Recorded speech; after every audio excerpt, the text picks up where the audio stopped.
Бүгін 9-февраль 2022 жыл.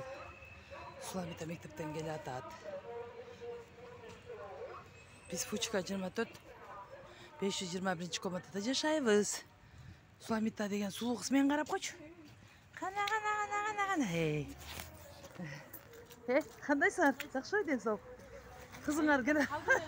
Мен мұны алып келейін деп барғам да. Барсам теге кетіп қалды деді. Не деді? Түсінбей қалдым. Өкөө чоң келчі. Мен мұны бүгін апа естасаң болмау екен қызым. Элиза қалды ма шыққа? Қалды ма шықта? Жоқ, жана менден кечип қалды. Кечірек болып қалды дейді. Атак шықса. Ондай келатқан Ова чоғы кетші да. Мен бүгін жөнел мектептен жұмыстан келе түсіп қалмадым ба? Ата өкөө чоғы өтсін тияқтан өткенді.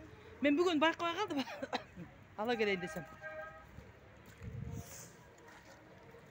Осылайча мен ойлойм да алганда. Чалдыса.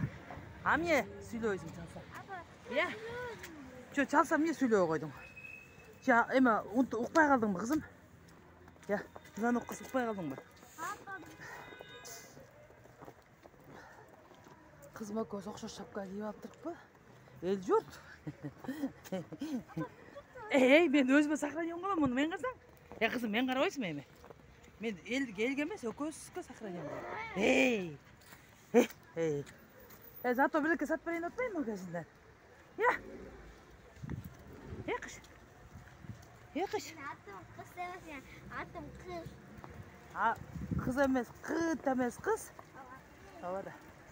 Мен кызымды эркелетем да. La la la, na na na na na na na na. Сон, куйот.